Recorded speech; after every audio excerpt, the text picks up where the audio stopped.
There's no prize quite like it, the Tattersall Cup. Awarded to the overall winner at the Cruising Yacht Club of Australia's Rolex Sydney Hobart Yacht Race, the Tattersall Cup symbolises strength, endurance, passion and triumph in the face of adversity. Ever since the Sydney Hobart Yacht Race started in 1945, sailors from across Australia and around the globe have sought to take ownership of one of world yachting's great prizes. There's no battle quite like the tussle for the Tattersall, and today you're given a front row seat to the action direct from Hobart. Join us now as we see who takes overall honours, the greatest prize, a battle across the entire fleet in the 2019 Rolex Sydney Hobart Yacht Race.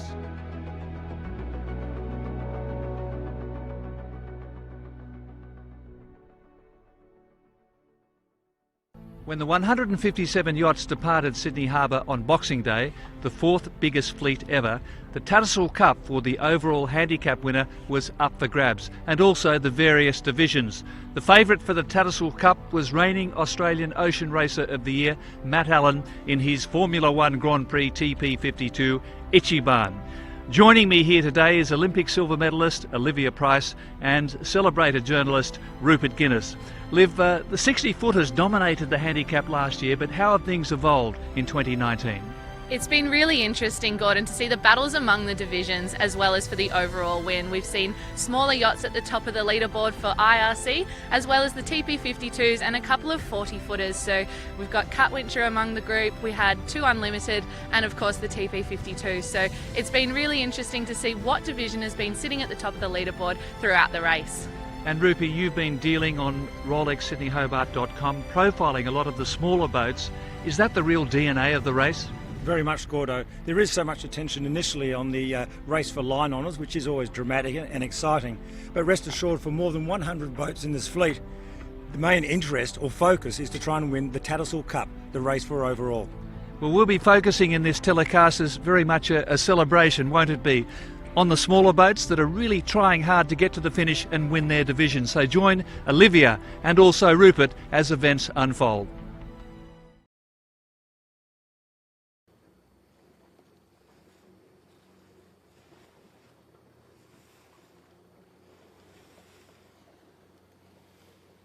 Hello and welcome to the Rolex Sydney Hobart Yacht Race.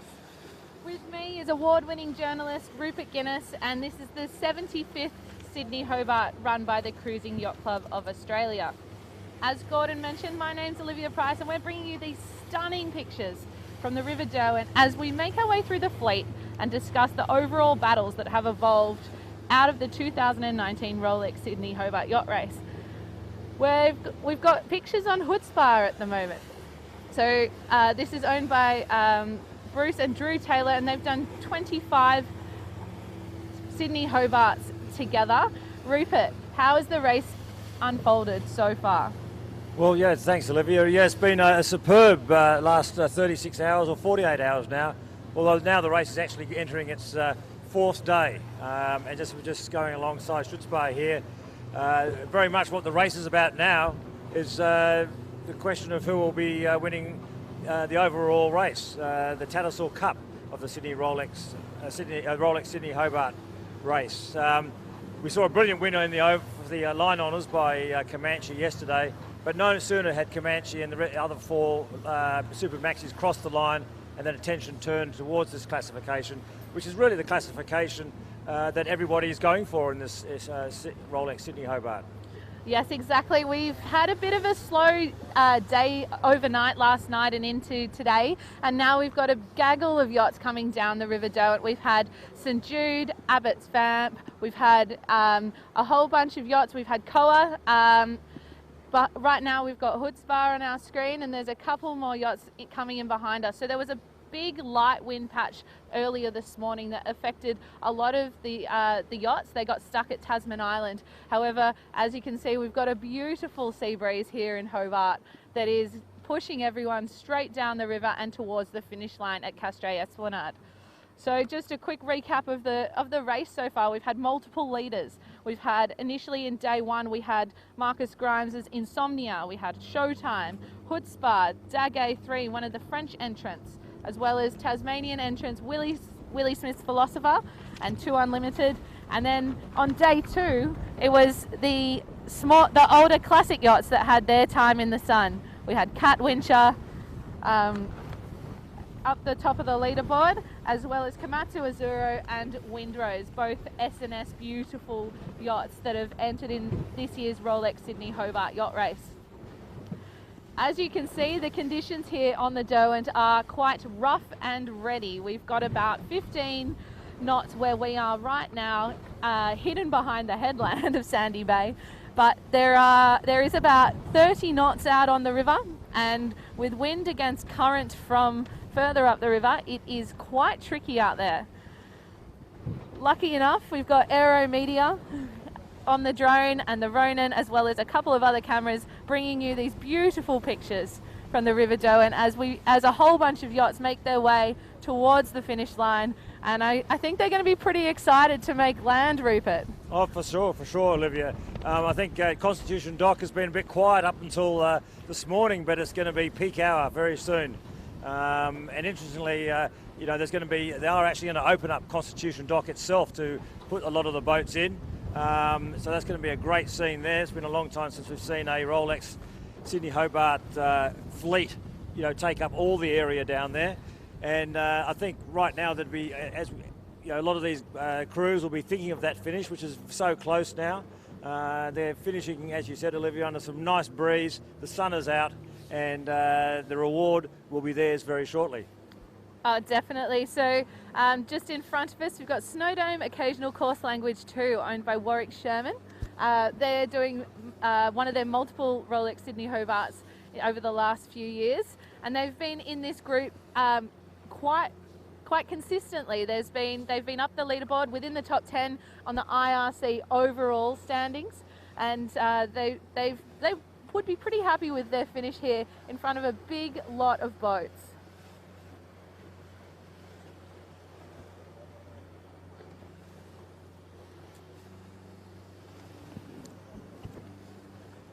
All right, so in front of us here we've got Insomnia, bow number 118 from the Royal Prince Alfred Yacht Club. They are smoking along here in what is about 15 to 20 knots in this little area right here. They will have to do another jibe, or 2 jibes actually, to get into the finish line. Looks like they're moving their weight forward a little bit, starting to set up, unwinding a couple of sheets from winches. We'll just watch this as it happens.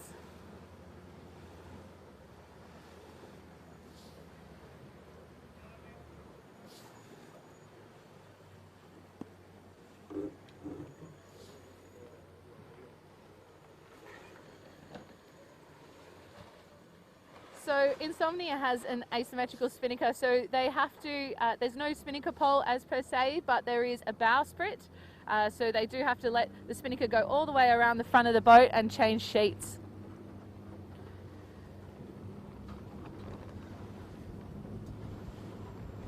So one of the yachts that came in overnight was Ronnie Omenlaki's Stay Calm Hungry. They were leading at 24 hours into the Rolex Sydney Hobart Yacht Race. So 24 hours the start, they were the IRC overall winners. Let's have a look at what they had to say. So last year we lost our mast and we ended up in Aladala for a few days while we recover. So this year is much better because our mast is still pointing to the sky, so it's a good sign. So after the last year we purchased the boat, she got a new mast. We got very lucky, so we got a mast from our sister ship, a second-hand mast that never been used. And we are riggers, so all of our spare times we're working on the boat.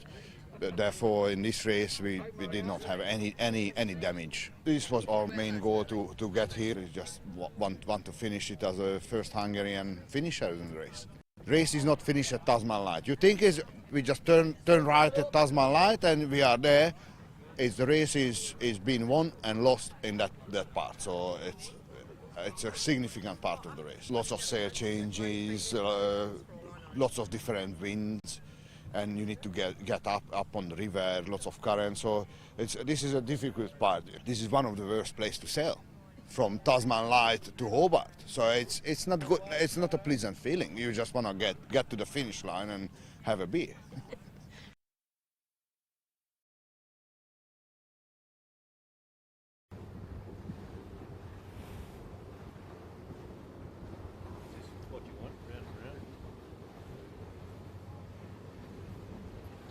Well, the TP52s have all made it into Constitution Dock last night.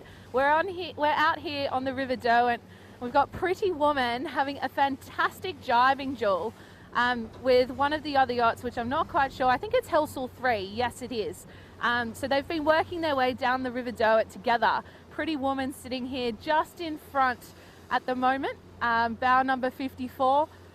They are on port jibe, and Helsall 3 had to jibe off onto starboard into more current out on that side of the channel. So Pretty Woman is sitting here in a little bit less wind, however less current as well. So Pretty Woman being a smaller boat than Helsall 3.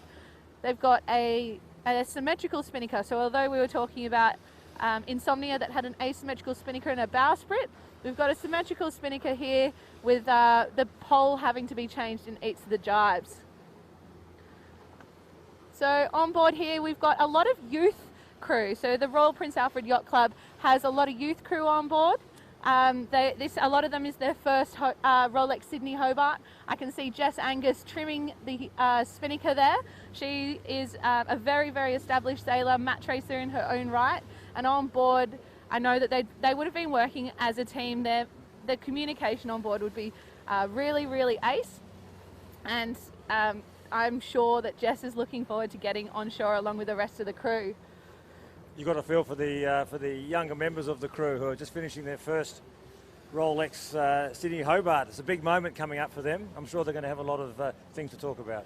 Exactly. Rupert, you've done this race multiple times. What does it feel like stepping onto the dock?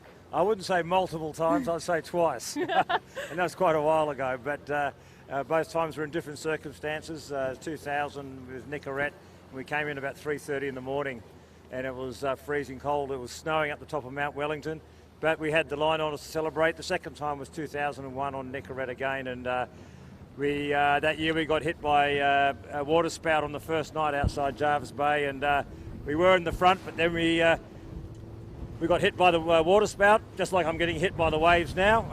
And we were stuck there for 6 or 7 hours while we changed the mainsail, and then we managed to get back into the lead by the time we got to Storm Bay, but we got parked there, like a lot of people have been lamenting overnight. You've known how they felt, Rupert. I certainly did, and we were in front, but then I think the 7th or 8th crew that came into Storm Bay, which was Asa Abloy, one of the Volvo Around the World boats, they went out far wide out to the water and got the first puff of breeze just to beat us by 14 minutes into Hobart. So that was a frustrating sight to be second, and see Asa Abloy had a glorious or massive spectator fleet following her in the daylight, and we had one guy with a case of beer and a tinny following us. So different experiences, but that's part of the Rolex Sydney Hobart Yacht Race. You get the highs and the lows.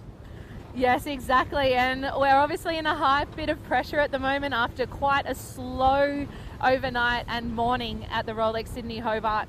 I just want to talk about a couple of other leaders that we've had, because it has been a testing race, and we've had a couple of leaders across various divisions between Division 0 and Division 7.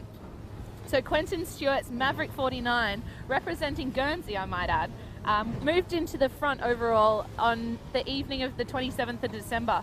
So what's interesting about Maverick 49 is it's a 46-foot race yacht, but it has a canting keel and DSS foils.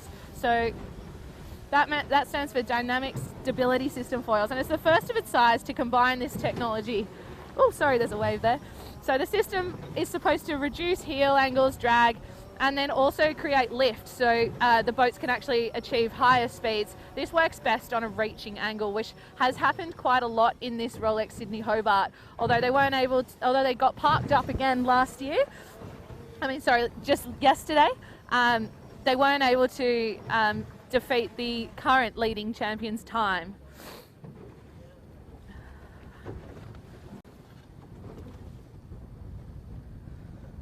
it all really goes to show how much, you know, a cruise fate or boat's fate can hang in the gods of the weather gods, really. Yes, definitely. We've seen a bit of everything in this Rolex Sydney Hobart Yacht Race overall.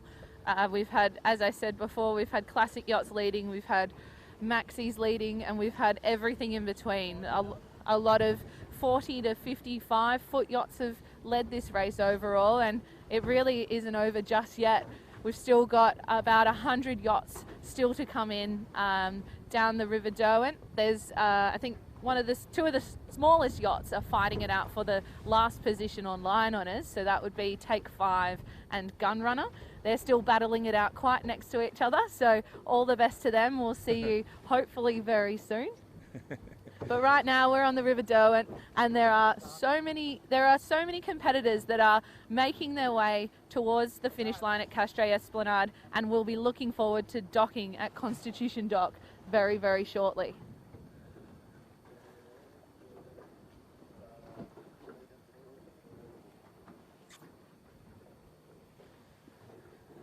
So we're just having a look at 3 yachts that are making their way down the River Derwent at the moment.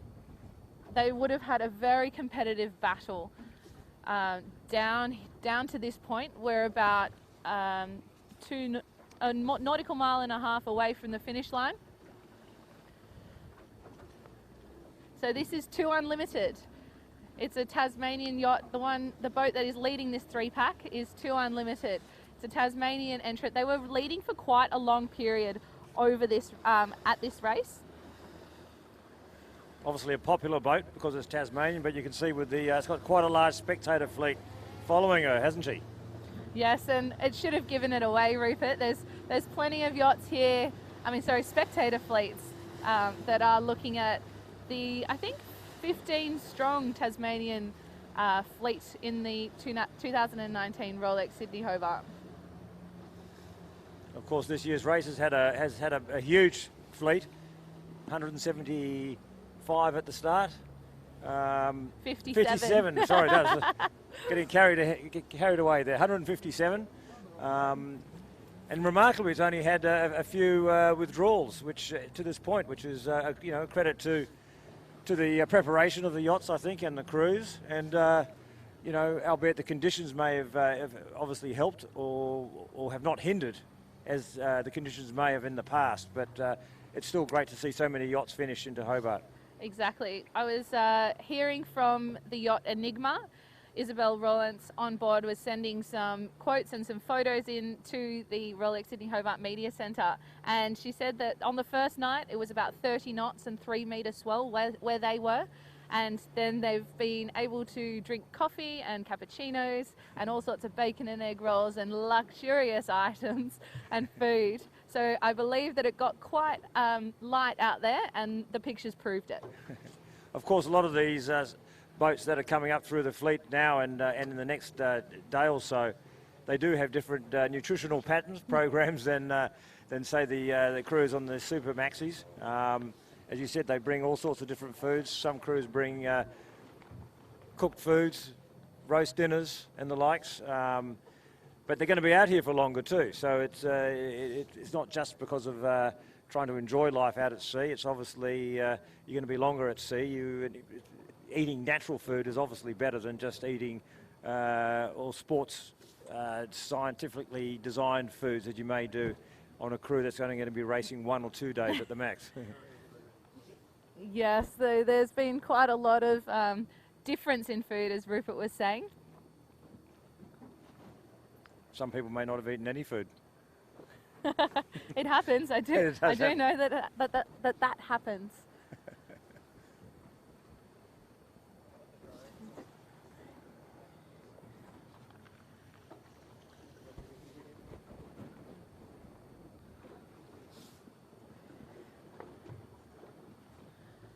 So some beautiful shots here of the second surge of the Rolex Sydney Hobart fleet making their way up the River Derwent.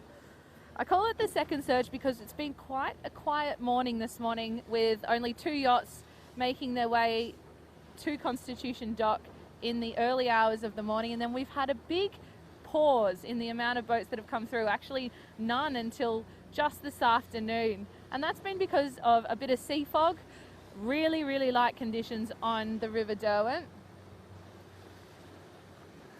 It's fantastic to see these yachts finishing. I mean, over the years we just get to see them going at the start and then going out the heads, and then you just don't see them again until they dock at the finish. So this is a unique sight that we have here, seeing these crews finish coming up the Derwent like this, and it really is a majestic scene, you know, particularly when you see them close up like we are now, and then when you turn your head and you look back and you do see all the sails coming up up behind us. So this is a special day to see a Sydney Hobart fleet finish as it is now. Yeah, so this is GYR Ragamuffin that is on our screen. They're just going into their jibe. The sheet was let go quite quickly, and they've got to get it around the front of the boat and then jibe the main sheet. I do want to remind everyone it's quite windy here at the moment. It's as you can see, the crew work is just coming on now. It's quite tiring. 4 days of sailing, especially across Bass Strait in a Rolex Sydney Hobart. So GYR Ragamuffin actually has the youngest sailor on board. Just turned 18 a week ago, Rupert. That's amazing, isn't it? And of course they're sailing for the Kids Cancer Project as well. It's always great to see crews or boats racing, not just for their own sake, but for causes and charities. Goes to show how much sport can really sort of generate not just funds but awareness for the causes that they're sailing for or representing.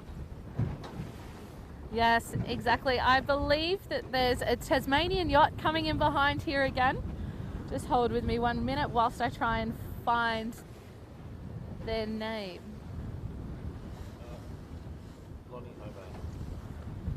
Oh, okay, that's not one of our fleet. Sorry, guys. There's another yacht race happening at the moment. The Launceston to Hobart. Talking about the Launceston to Hobart, the Tasmanian coastline from the east to the west has beautiful scenery, as you can see on the River Derwent, but also across the entire bushland to the rugged coastline of what is commonly known as the Organ Pipes. And the Rolex Sydney Hobart Yacht Race is able to take advantage of that. There are some beautiful photos of yachts passing the Organ Pipes, passing Flinders Island. There really is everything to do here, Rupert. I really wonder whether it's worth relocating here for part of the year. The winter, the summer, I'm not sure. I've got a couple of friends who have actually done that, Olivia. They've moved to Tasmania, they've moved down here, and they haven't regretted it one bit to escape the rat race of big city life back on the mainland. I mean, you just have to walk around the streets here or even just get out of town a little bit, and it's only a few minutes and suddenly you're in peace and quiet in the nature.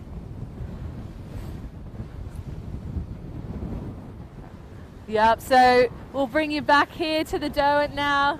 We've got bow number 127, Browntie Brassware Our Rush. So they are a Royal Queensland Yacht Squadron boat. So it's a long way to come for them, and it's a long way to deliver it back. So obviously they made their delivery down to Sydney and started the Rolex Sydney Hobart Yacht Race just 4 days ago. Yes, of course, you stated the obvious thing. They have to sail the boat back, and a lot of these boats have to go back the same way they came. Perhaps people who don't normally follow sailing don't realise that, or they underestimate the fact that that's how they have to get the boats back. And there's often quite a lot of people who are really excited about their opportunity. If they can't race in the Rolex Sydney Hobart, they can certainly do the delivery run home. And from what I've heard, there's some great sailing on the way home, and the crews that do take these boats back certainly have a good time doing it, dropping off at some of the fancied ports along the way. But that's the sort of the second half of the race unofficially. Yeah. I'm sure there's some little racing going on in between some of those boats on delivery. Yes, definitely. I was speaking to some of the crews that have already arrived. They believe that they're leaving on the 1st of January. They do look for a little bit of a nicer weather condition and weather pattern. It's not compulsory as to when you have to leave. but they do like to do it a little bit nicer, and I can tell you the food on board is a little bit nicer as well. The roast chickens and the beautiful home cooked meals, even on board the 100-foot Super Maxis for the way home. Gosh.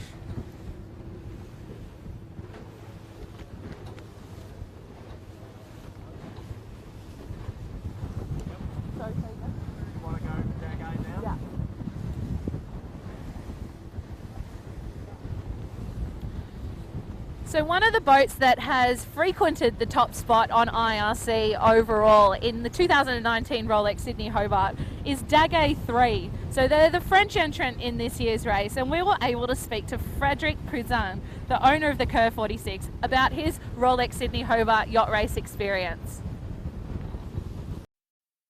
It was exactly as we expected.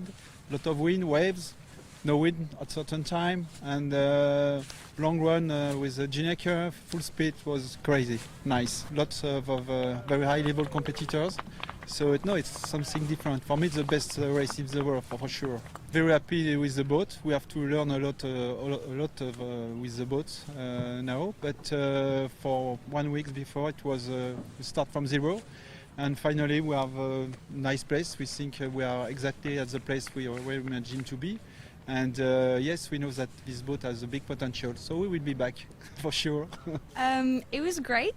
The whole crew is meeting at certain points, so we didn't sail at the same time, really, but it was great. They are all competitors, really. We have an Australian guy on board, and to be all in the crew and making some very nice melting pot, pushing all the time with a lot of energy together. It's very nice. No, it's not a question just to be French and to be the only one. It's just proud to race this race with this team and all with the other competitors, mainly from Australia, of course, but it's this pleasure to share that with all the other competitors. That's all.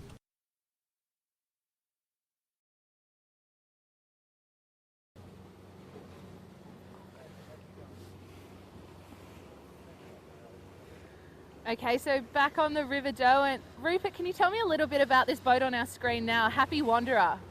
Well, people who know the looks of boats may know her as Duende, but in actual fact, Happy Wanderer, she's the naming of Happy Wanderer is a nod to the Wandering Warriors, which is an organisation that provides tertiary education and employment and mentoring opportunities to ex-members of the Australian Special Forces and Defence Force members. So again, another crew that's racing with a cause.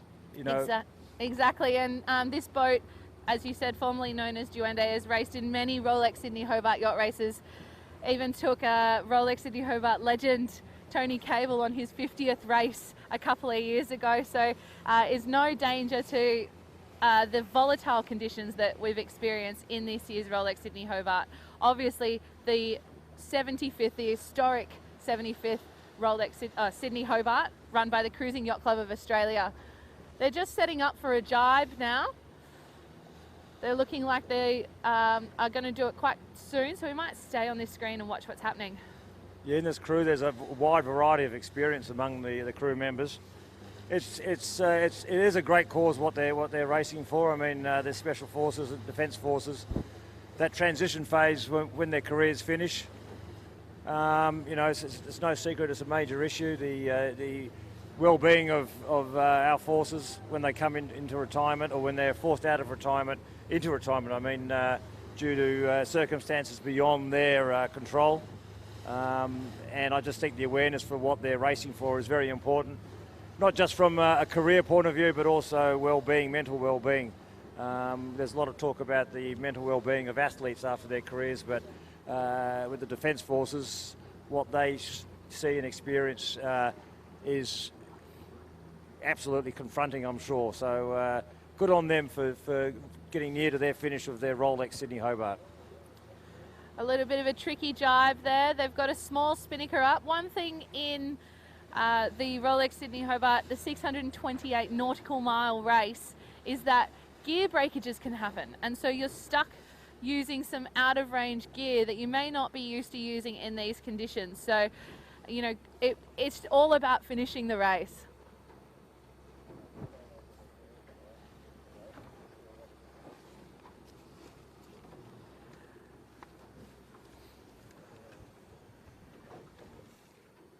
Some beautiful imagery from Aero Media. Thank you to Tourism Tasmania and the Cruising Yacht Club of Australia as well for supporting this live broadcast of the 2019 Rolex Sydney Hobart Yacht Race. You're able to stay up to date with all the race information 24 hours a day at rolexsydneyhobart.com and on our Facebook and Instagram pages. I know I am stuck and glued to the tracker at all hours of the morning. I know I'm not the only one either.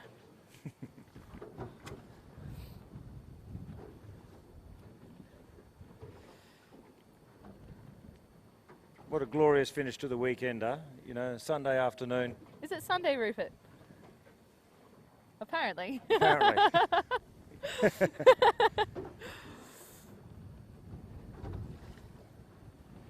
So as we mentioned, we have had a slow start to the day, a slow overnight. We had a lot of TP52s coming in last night, a couple more this morning, and then some others got stuck in the no wind patch off Tasman Island.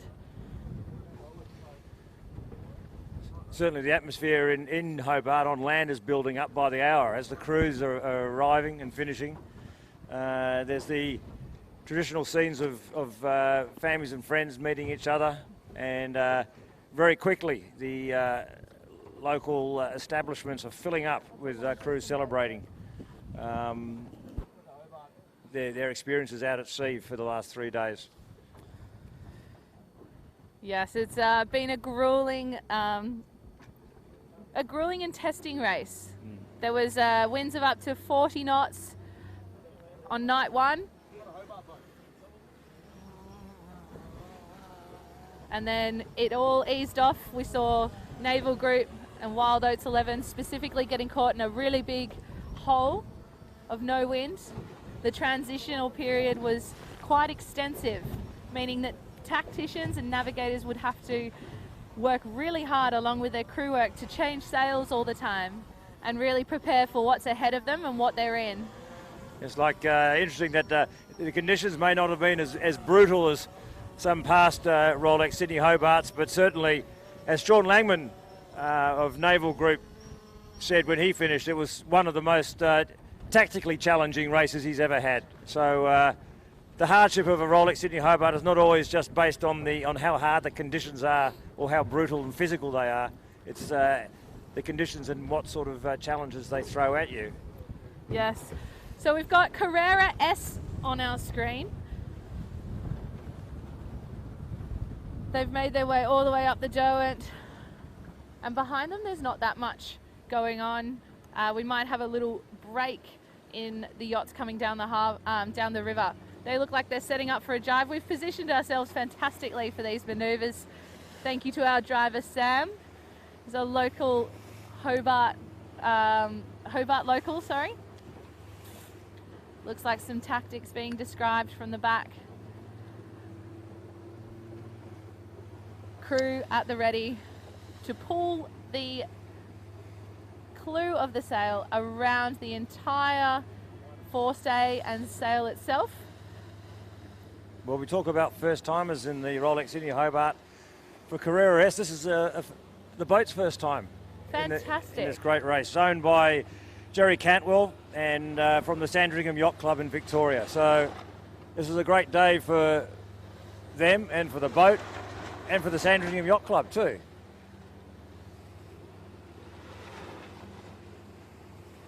We're seeing some manual grinding going on at the back on the leeward side. So they're grinding the sheet in to try and stop it from flapping after that first jibe. It's a long way to go and a lot of sheet to pull on. So we have these grinders, and then they're kind of like coffee grinders, and you use them a handle on top. Some of the boats are lucky enough to have hydraulic or powered winches. Not on Carrera S. They do it all manually.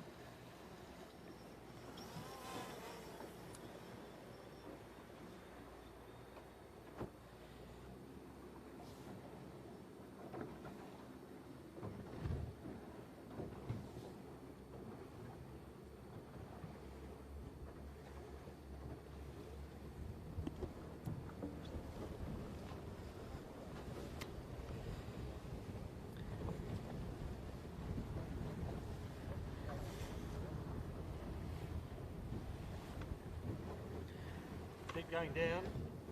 All right, so what is the Rolex Sydney Hobart Yacht Race? Well, this is what it is about.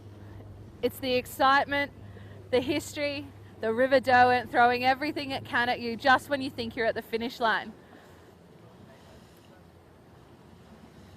Well, we saw that yesterday, didn't we? With Comanche suddenly coming to a grinding halt. Yes, whilst we were chatting about it, Rupert, we were doing 15 knots, we were doing 10 knots, and then we were suddenly doing 0. Doesn't look like 0 is going to happen today.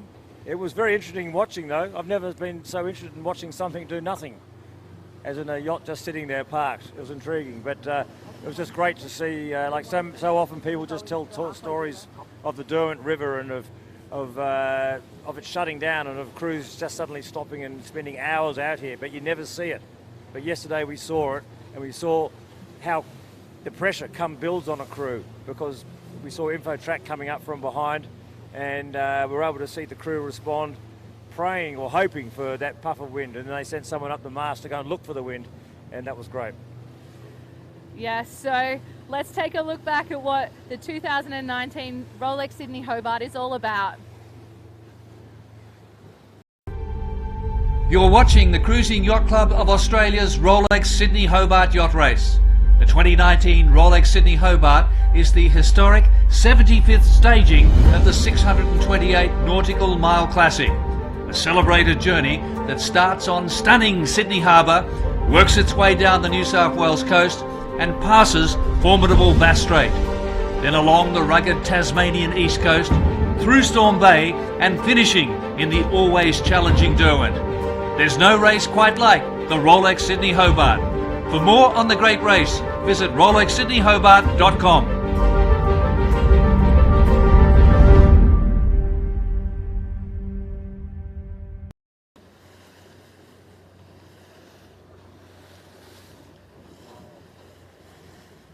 Well, welcome back to the 2019 Rolex Sydney Hobart broadcast. We're bringing you live images from the River Derwent, just closing in on the finish line. We have Carrera S with this red spinnaker. Have made it all the way from Sydney, parked up on Tasman Island for multiple hours on end. What would have felt like days after what they've been through over the last 4 days since starting on Boxing Day. They're making their way to the finish, and my golly gosh, they would be excited, Rupert. Yeah, they certainly will be, and you've got beautiful conditions here for them to finish on. It's just the right time of day, sort of mid to late afternoon, or more late afternoon, and the sight of the finish is just there right now in front of them. And it's going to be quite a bit of a logjam, actually, of boats as they're trying to jostle to their allocated positions at the docks, and but certainly the sense of satisfaction is going to sort of help them. It's going to help appease any frustration they may feel about not being able to get onto terra firma sooner than later. Yes, we have had a bit of a, as Rupert said, a logjam. What we call the second surge of yachts coming down the River Derwent, making their way to Constitution Dock.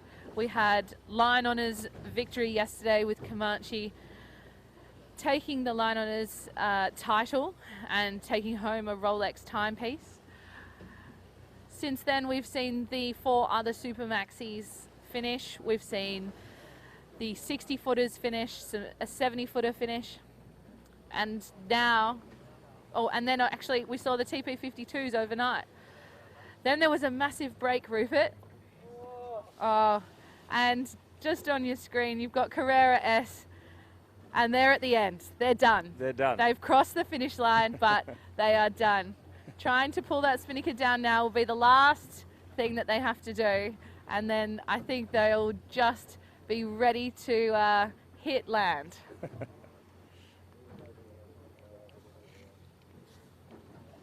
So speaking of the boats that finished overnight, we had a Cruising Yacht Club of Australia TP52 called Guelo. That's owned by Matt Donald and Chris Townsend, and they were right up on the leaderboard for the IRC overall trophy, the Tattersall Cup.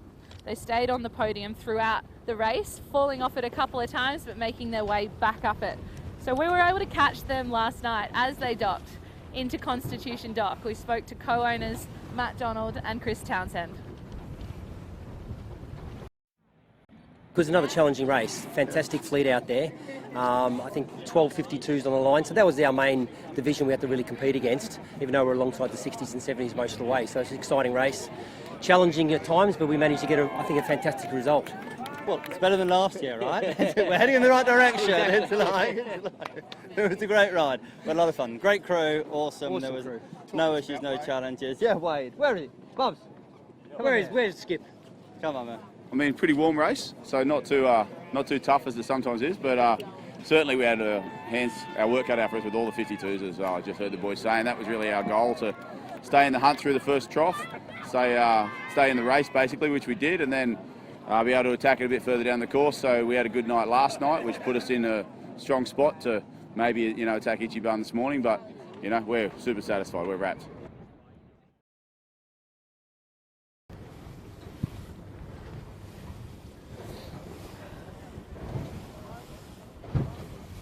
So we've just seen a large number of yachts finish the 2019 Rolex Sydney Hobart Yacht Race. And what a race it's been. It's the battle for the overall honours. The Tattersall Cup has been ever changing. We've had initially 50-footers in the lead, then dropping down to 40-footers, and then even the classic yachts had their turn. We had Catwincher, Windrose and Komatsu Azuru all in the top 3 at the one time. Yeah, it's been really exciting. If the race for line honours was tagged as a tango, certainly the race for the Tattersall Cup is like a disco dance. Yeah, so things going all everywhere. But that's the excitement of it. We've seen yachts from overseas. We've seen New South Wales, Queensland, Victoria, Western Australia and Tasmania all be sitting at the top spot at some period of this race, and it just shows how impressive the crews are, how impressive these boats are, and how extraordinary this race has been. Yeah, it's great to see everybody have a chance, an opportunity. That's what a lot of people were talking about when the fleet of 157 left Sydney. People were talking about the forecast providing opportunity for everybody to have a crack at trying to do something, and so many crews and boats have actually had a crack, and haven't all succeeded, but at least they've had a go, and for that alone they'll come away feeling good about their boat and their crew, and possibly for the future as to what they'll do next year if they come back. Exactly. Well, whilst we're waiting for a couple more yachts, there's a few just around the corner. We're looking at some beautiful, beautiful imagery thanks to Aero Media. Additionally, Rupert, there's not just the Rolex Sydney Hobart Yacht Race. There's also a Launceston to Hobart Yacht Race. So the fleets are coming and converging actually all together. I've looked on the marine traffic system and I know that there are more yachts coming just around the corner, but we just need to wait for them. As we've discussed earlier, we've got some amazing sailing conditions happening on the River Derwent. I'd say that a lot of these crews would be, besides being happy, they'll be relieved that the wind that's blowing now is going to give them a quicker finish than what they could have possibly had on the Derwent River. Exactly. We saw yesterday the Derwent River completely shut down. This morning, the same thing. This afternoon, completely different race course.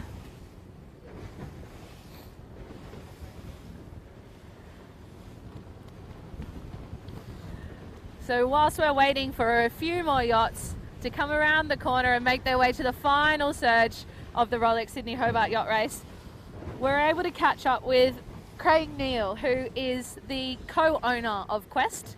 Now, Quest is a very special and competitive yacht in the Rolex Sydney Hobart. Bob Steele owned it in 2002, where they won the Rolex Sydney Hobart Yacht Race overall. It was the first year that Rolex sponsored the race, and we thank them for the ongoing support. Without them, we wouldn't be able to get where we are today and have this race brought to you in such immense fashion. So additionally, Paul Clitheroe owned the boat and called it Balance, and they won just a few years ago. So let's hear from Craig Neal, the co-owner of Quest, about how their race went and how close they were to beating Matt Allen, which is a race within itself of the TP52s. First night out, we came in, I think, looking quite strong. Next day was a lot of reaching, which really didn't suit us. Then last night we sort of came home, raced really hard through the night, woke up this morning and we were back in front again, and it was a real tussle to the end.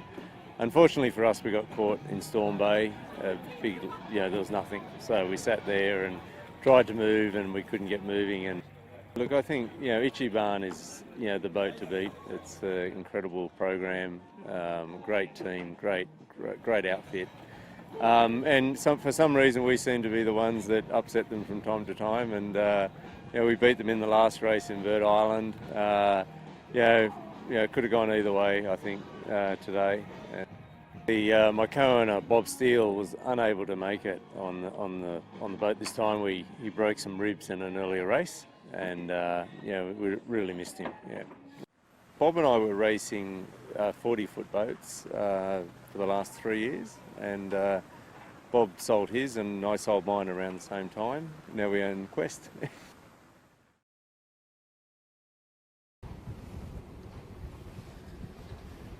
So,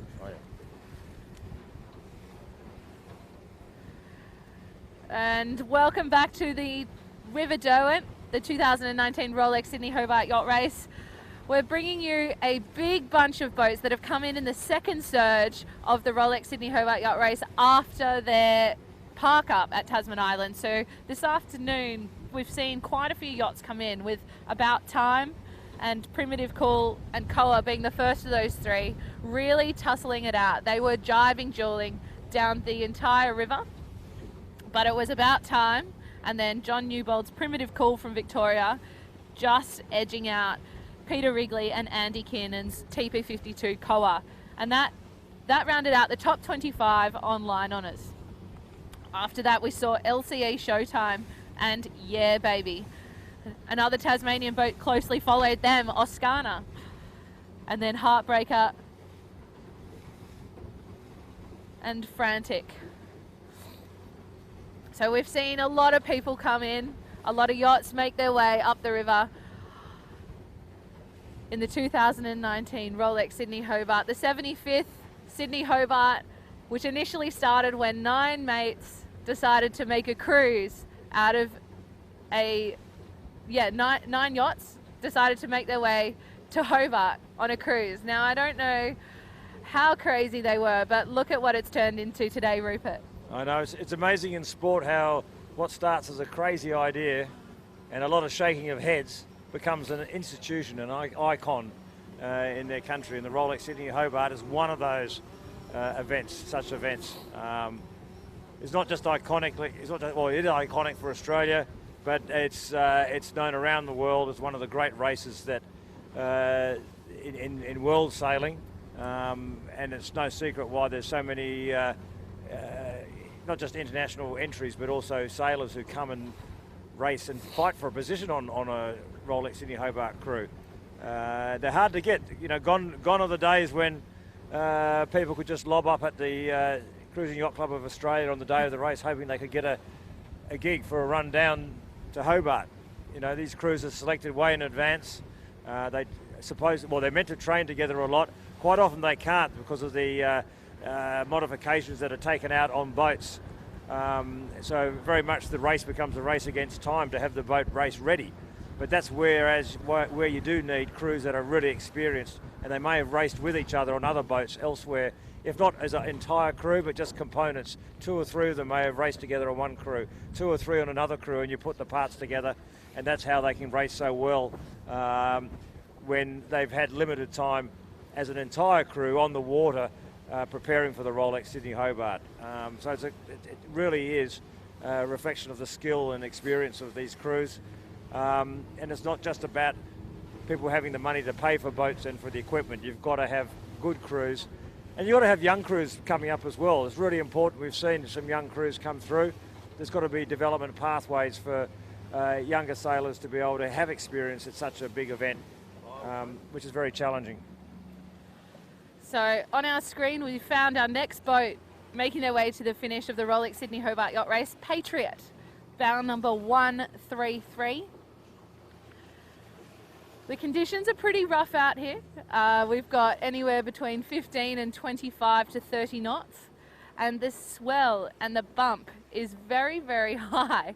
We've got current running north to the south in the out of the river, and then we've got wind coming from the south to the north, so that's creating quite a bit of bump on the harbour, or on the river I should say. Yeah, Olivia, Patriot's another Victorian boat, and I'm afraid that Patriot will not be winning the Sandringham Yacht Club classification. Oh no. We've already seen that come and gone, but she's owned by Jason Close, and Jason saw no alternative but to come back for this year's race, the 75th edition of the Sydney Hobart, after Patriot broke a rudder and she retired from last year's race. So there you go. You have a setback and you come back and have another go. And this year it looks like she's going to make it to the finish. Touch wood. Although we're not sitting in a wooden boat, are we? No, you can see the crew are very excited to get to the finish at Castro Esplanade, and I think they'll be excited to get onto land, and as you said, they'll be stoked to have made it down the whole passage, the whole 628 nautical miles, although that's just the shortest distance that any yacht could sail. They definitely sail more than that when they have to do their manoeuvres, such as tacking and jibing, and then the strategy and tactics that come into play throughout the entire race. She's been used more for cruising than for racing. You know, she was actually owned and raced in the US though when she started racing, and then she ended up being owned by a Queenslander, Tony Love. Her only other Sydney Hobart was in 2010, so certainly hasn't got a lot of Rolex Sydney Hobart experience, but she's making up for what she hasn't got today with this great finish by her, so well done to them. And there's a variety of crew on board there, but there's also a variety of clothing being worn. We've got shorts and t-shirts, we've got wet weather jackets, we've got sea boots. There's a pair of shorts there, it looks like a lollipop really, but very multicoloured. And although there's a lot of individuals on board, they make up one team. One team, one dream. Oh, I like that, Olivia, one team, one dream. Did you use that in the Olympics in London? Oh, definitely. That was our catchphrase. Was it really? No. What was your catchphrase at the Olympics? I don't want to discuss secrets with you, Rupert. Not like that. Not live on air. What happens on the water stays on the water. You know that between us. Just you and I. Yeah.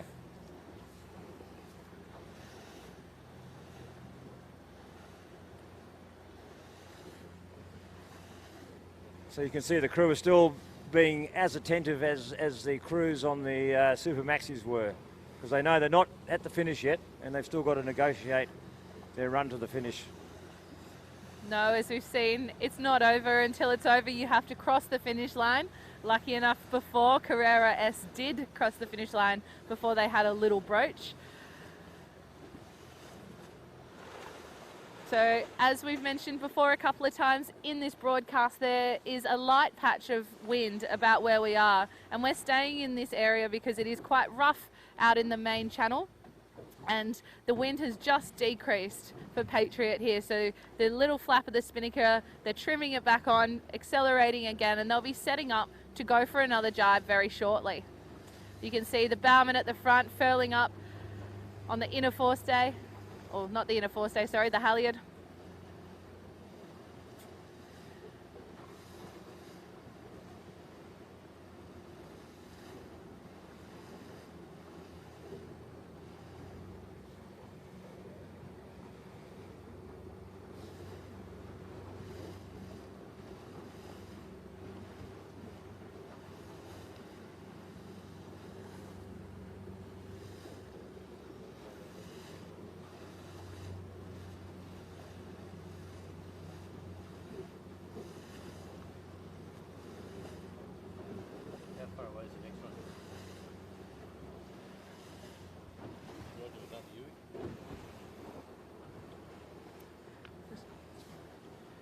So as you see, the crew getting ready, or the bowman is ready. The bowman always needs to be ready first. You never know what the back part of the boat will throw at you.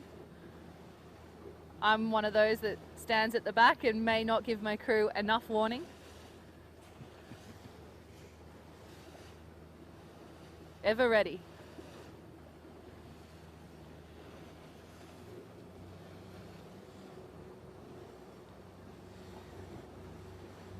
So we've got some beautiful pictures here thanks to Aero Media. Tasmania certainly is no ordinary place. Look at the site.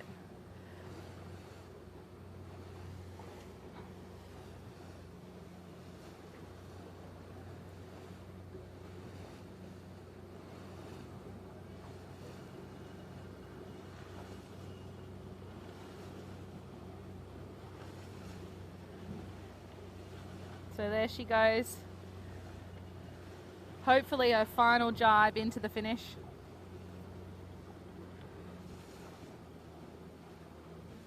So Patriot is currently leading Division 5 on IRC. In saying that, I know that Sail Exchange is in second and they are making their way up the River Derwent, about 1.5 nautical mile behind Patriot. Gee, so they can't afford any mistakes, can they, Olivia? No, they definitely can't. And there's 21 yachts in Division 5 that are all still yet to come across the finish line. Well, the thought of finishing would be the last thing on their minds now, wouldn't it? They've got to race it as best as they can to the very end.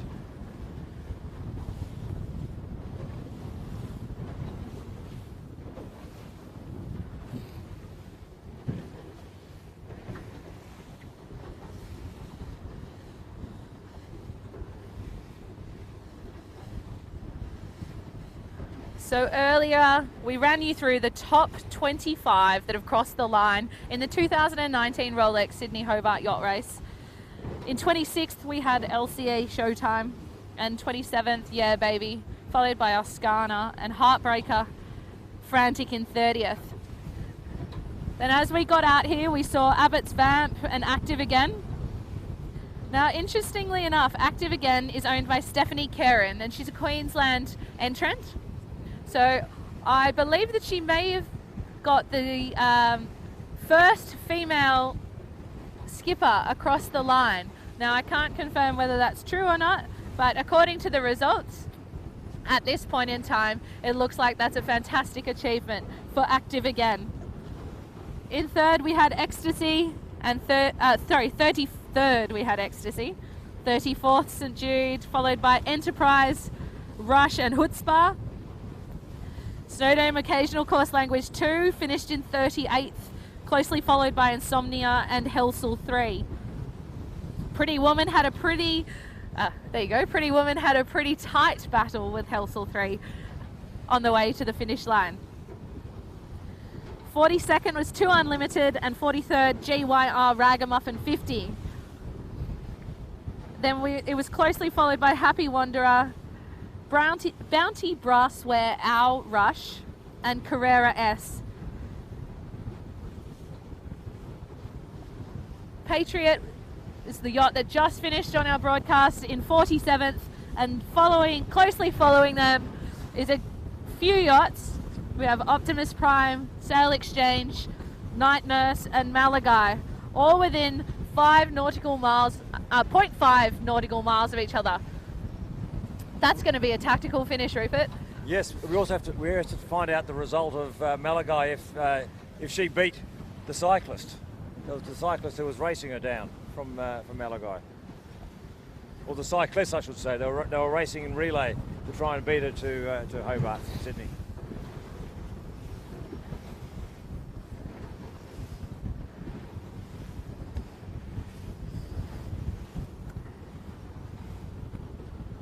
Yes, exactly, Rupert. There was a race within a race, or outside of a race as well, with Malagai. Inside out, you could say, Olivia. A race inside out. A race inside out. Yeah, that's probably a good way to put it. As I just mentioned before, we do have a couple more yachts making their way up the River Derwent Optimus Prime, Sail Exchange, Night Nurse, and Malagai, closely followed by Van Diemen 3. They are not far from the finish line, so we'll bring their finish to you live. You can see them just popping their head around the corner.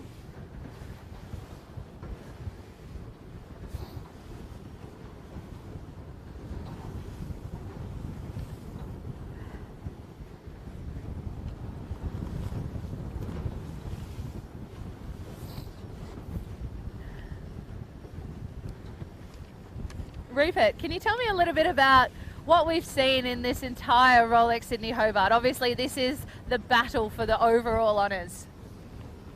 Well, besides the fact that this is the major big chunk of the fleet that's finishing now, it just sort of reinforces the fact that this is what the race is about. This is not just the race for the Tattersall Cup and the overall win, but the race for division.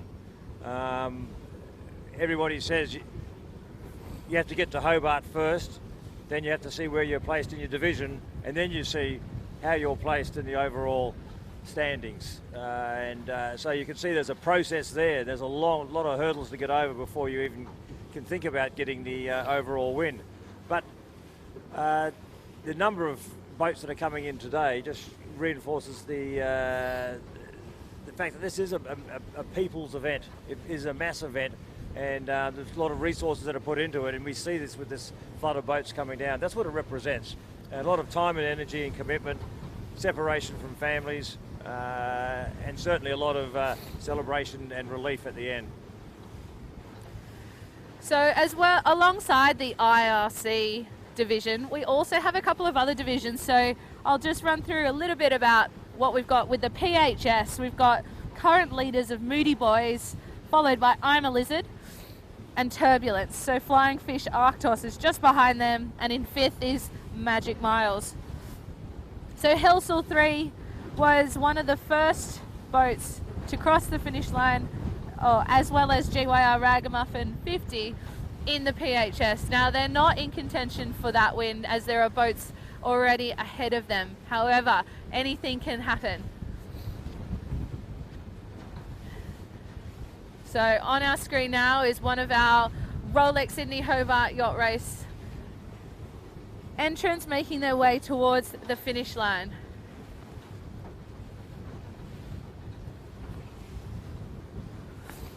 As I mentioned before, the three were all very, very close together. And this is Sail Exchange. So owned by Tim Hawkins and Carl Crawford. Cookson 12, a beautiful boat. They'll be happy to be down here and in front of the other two boats that they were sitting right next to just a few minutes ago.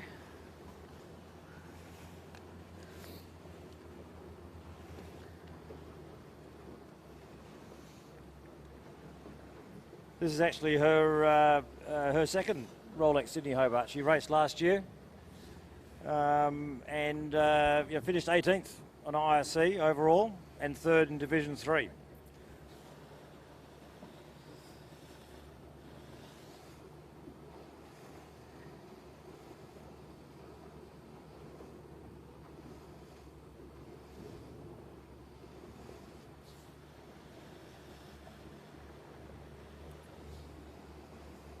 So Carl Crawford is a very established Rolex Sydney Hobart yacht racer. How many races has he won, Rupert? I believe it's 4. It's 4. He's done 33.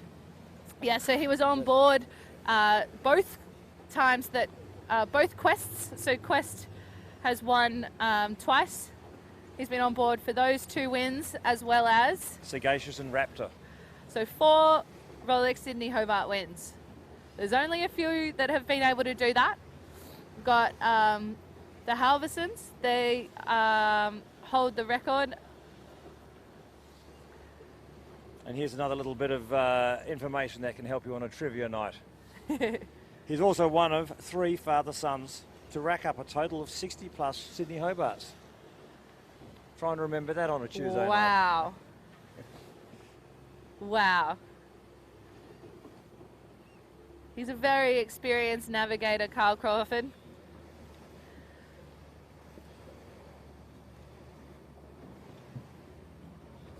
Tim Hawkins is not short of experience either.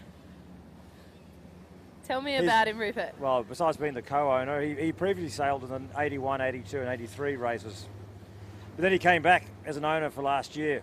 And word is he has many more races planned, or many more Hobarts planned. He's had a lot of experience in the Maxi Yacht Matador sailing regattas in the USA and Europe in the mid to late 80s. But the crew is a good crew. A lot of experience. They've been racing or training together for 2 years now, and the boat itself has had a lot of upgrades and modifications, but to get a bit of an extra edge this year, she underwent a development program, or the crew underwent a development program that was that draws on the best practice mental skills training in sport and business, apparently. It's a program designed in Macquarie University called the Potential Project. We're yet to see what her potential is. We'll see how successful that program is, if not this year, in future years. Yeah, exactly. But she's been winning this individual battle before between 3 yachts. So we spoke about, oh look, there we are, getting away from the crew. She'll be happy to be in front of those yachts that we spoke about just before, being Malagai and one other. Sorry, it's forgotten out of my memory. I'm just about to get my notes back out. As we did mention, this is quite windy and wet conditions out here on the Riverdale. We're trying to bring you as many boats as we can live to the finish of the 2019 Rolex Sydney Hobart Yacht Race. There's one way you can stay up to date 24 hours a day, and that's on the RolexSydneyHobart.com website. There's tracker, there's standings, there's ETAs, there's all the stories that you're writing, Rupert, right?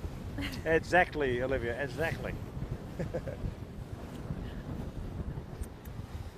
So just whilst we're waiting for these yachts to come down, we spoke to Barry Cuneo last night, owner of Envy Scooters, the old Ichiban, about why he thinks the TP52s are quite competitive in the Rolex Sydney Hobart.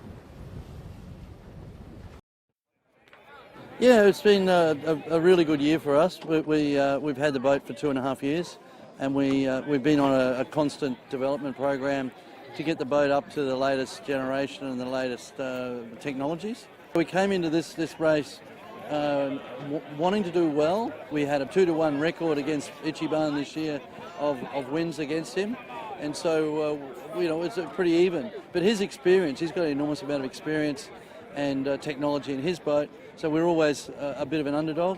Well, we've put together a very evenly matched crew. We're very compatible. The big things, we've got Rafa Trujillo, the dual Olympian and medalist, Spanish. He's also the high-performance coach for Australia, and he's just got our own Royal Queensland Yacht Squadron sailor, Jake Lilly, into the Olympics again last weekend. We've also brought one of the key helmsmen from the TP Super Series over in Europe, Frenchman Mikhail. He's come on here as a specialist helmsman, and he brings a great deal to the class in Australia to show that those professionals come over here and want to do the Rolex Sydney to Hobart Yacht Race. They love it. Right?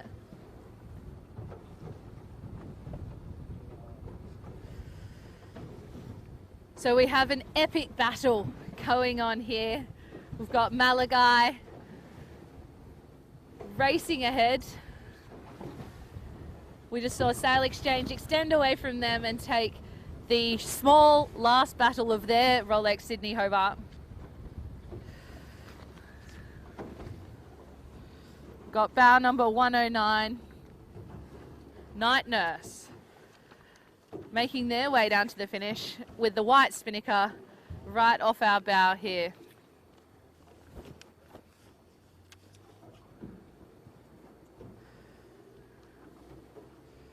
So if we just pan round to the left a little bit, we'll see Night Nurse on your screen. As we mentioned before, the Launceston to Hobart fleet has merged with our Rolex Sydney Hobart Yacht Race fleet. the red spinnaker, one of the Launceston boats, but we've got Night Nurse just punching out in front of her.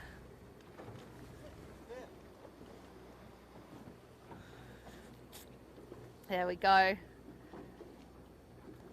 They've been able to extend away from Malagai, who will be hoping to win the bike race, if you can say that.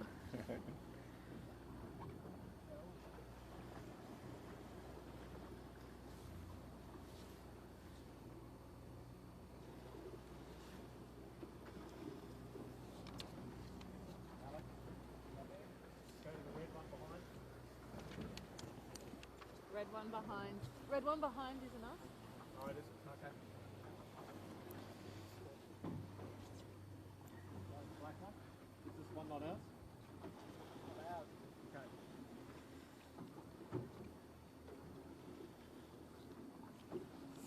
That's it, Alex.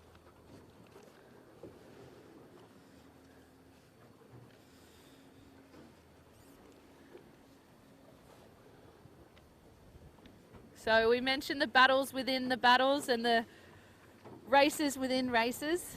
There's, in IRC, there are 8 divisions. It's going to make this presentation on the 31st quite long, Rupert. So many winners in what is the People's Race. Exactly, Olivia. It's a big day for them, the presentation day. A lot of silverware. And this year I understand that every finisher is going to be receiving a special token in recognition of the 75th edition of the Sydney Hobart, a special piece of Tasmanian wood. Tasmanian pine. Tasmanian pine.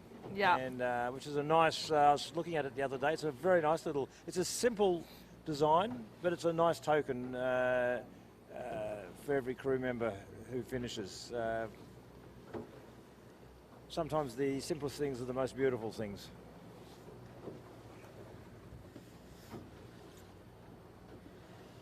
So just on your screen now, this is the boat we've been talking about quite often for the last few minutes, Malagai, owned by Murray Owens and Jenny Kings. Now they're New Zealanders, but they represent the Cruising Yacht Club of Australia.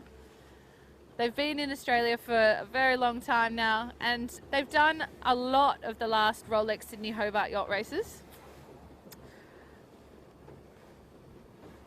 It says that they've got 10 Rolex Sydney Hobarts to their name. Actually 11. Oh, there you go. And even better, she's finished every one of them. Oh, that is something, that's something quite unique, isn't it? Yeah, when you consider the potential for breakages and force withdrawals, it's quite amazing. So obviously a seaworthy boat and well maintained and well sailed.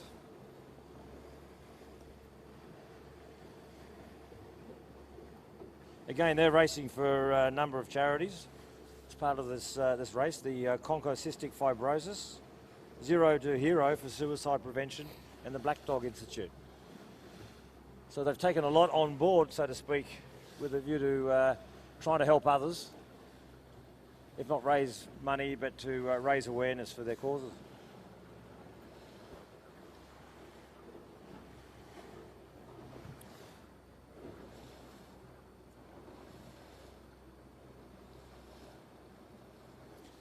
It's great that sport does become a platform for something beyond just the individual or team's ambition for success, or just the sponsor's recognition. It's sport goes far deeper than that, and that's why again I said it's the people's race. It's the people's race.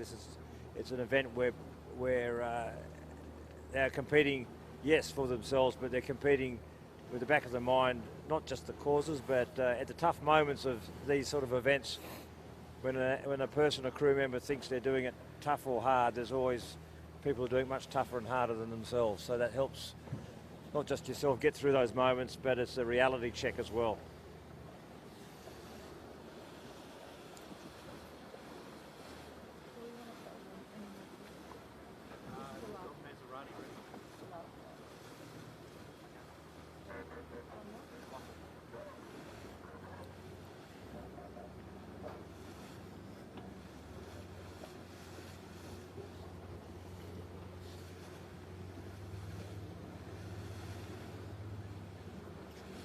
So we've got Murray Owens, owner, at the helm.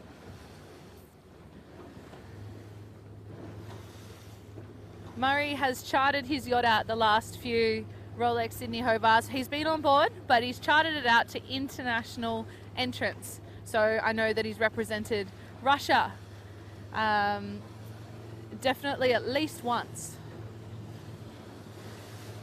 That's the hardest thing, I guess, for people from overseas, Rupert, is getting a boat here that's satisfactory and that you're comfortable taking on such a grueling ocean race.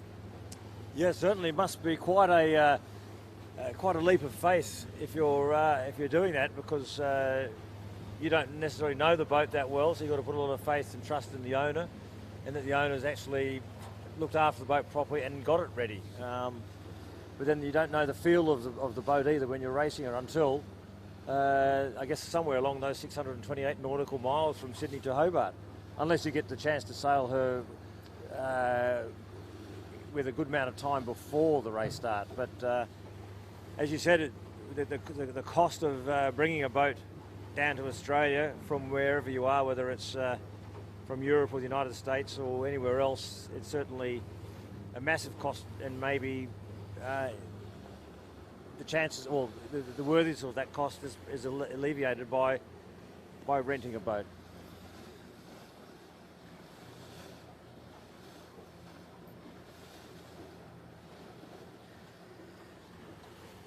So we're looking at Malagai making the final dash down the river to the finish at Castray Esplanade of the 2019 Rolex Sydney Hobart Yacht Race. They're definitely looking at the finish line. Their eyes are zeroed in. They have no jibes left. All they have to do is cross the line. And there'll be relief, elation, and I guess tiredness, Rupert? I think you're going to say relief, elation and celebration. Yes, exactly. That's the one. Then tiredness. Yeah. The day after. So, whilst we're waiting for Van Diemen 3 to make their way down the Derwent River, we spoke to Jacek Petrowski and Jacek Siwek, who chartered the Volvo 70 Maserati for the historic 75th running of the Cruising Yacht Club of Australia's Sydney Hobart Yacht Race. So we were able to talk to them on the dock yesterday when they arrived into Hobart about their whole entire Rolex Sydney Hobart Yacht Race experience. It's our first Hobart. We're a group of amateurs supported by a very professional team of 5 local people. But obviously with 11 amateurs on board, it's very difficult to compete against the best teams and fastest boats in the world. So yes, of course, we are happy. I mean, the 12th place in the first Hobart for a bunch of amateurs is really a good performance, I think. It's fantastic. I mean, I participated in many races around the world, in Caribbean, Europe. There is atmosphere like nowhere else, and seriously, you guys are absolutely spectacular in creating that kind of atmosphere, and parading with your boat along those hundreds of people. It feels absolutely marvelous. Well, I think it's my first Hobart, so the highlight really was crossing the finish line. And while we were really enjoying ourselves, it's kind of hard not to think about the thousands of people affected by the fires in Australia. And I was thinking earlier, when the traditional wishes would be for Merry or Happy Christmas, I would just like to wish all Australians that the fires come to an end as quickly as possible. Yep.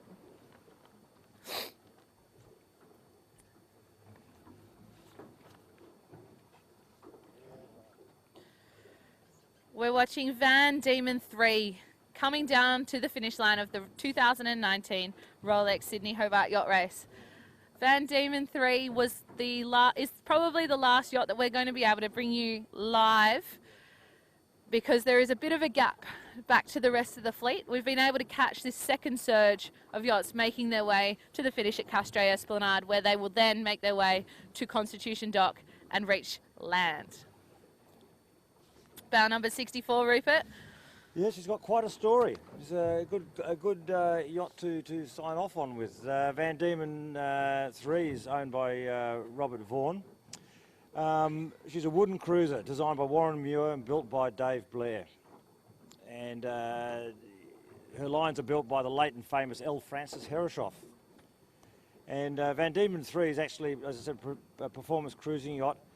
On occasion, she's referred to as a converted cray boat from Triabuna, built of laminated red and yellow cedars and comfortably outfitted with Tasmanian timbers. This is also her first Rolex Sydney Hobart, but she's crossed the Pacific 4 times and she spent 3 summers cruising in Tasmania. So she came into this race obviously au fait with the waters and the environment that she was going to confront. But she's actually representing the Royal Yacht Club of Tasmania, which is where we just set off from this morning, or this afternoon. And so there's also a father and son amongst the crew, Michael and Ollie Bell. Ollie, he did his first race last year with his father, but on Kaimai. Look at that beautiful shot of Van Diemen 3 making their way to the finish line. The uniforms are on point. Long sleeves so they don't get sunburnt, staying out in the sun and the elements for 4 days. Matching shirts, big fluffy hats. This is a crew that knows how to do it. She is a gorgeous boat, isn't she? Huh? She's Olivia. She's very pretty to look at. Yeah. The gorgeous spinnaker out the front. Very clean lines. Would be a comfortable yacht to sail to Hobart in, Rupert. I'm sure she is. I'm sure there's some tough moments when the conditions aren't suitable, but as we said, you know, she's cruised around these waters a lot. So she's obviously not just seaworthy, but she's obviously, you know, a boat that's able to handle the conditions and still provide comfort for those on board.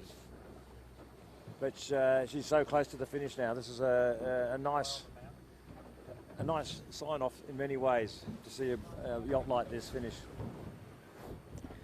It is. So Van Diemen 3 making their way to the finish line, just 100 metres to go. Malagai dropping their sails in the background. As we've mentioned before, it is quite windy out here, quite wet out here. We do have a little bit of a wait to the next boat, so we are going to have to end our live broadcast here. But what a sight to finish on. The Rolex Sydney Hobart Yacht Race for 2019 has had so many ups and downs. We've had high pressures, low pressures. We've had winners, we've had elation. We've had 3 yachts having to pull out. But 154 look like they will be making it across the finish line, Rupert. That's a fabulous mark, and just seeing Van Diemen 3 just sail towards that line now is sort of brings the romance of sailing, ocean sailing, to our eyes. It's a beautiful sight, and superb that it's a Tasmanian boat, and a boat that's got such a rich history for its construction, and it's obviously beautiful care that the owners take on her.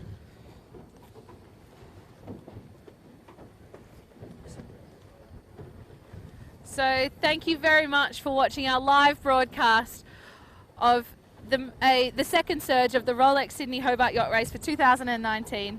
My name's Olivia Price, and on behalf of Rupert Guinness, the Cruising Yacht Club of Australia, and the Rolex Sydney Hobart, thank you for watching, and continue to stay up to date on www.rolexsydneyhobart.com.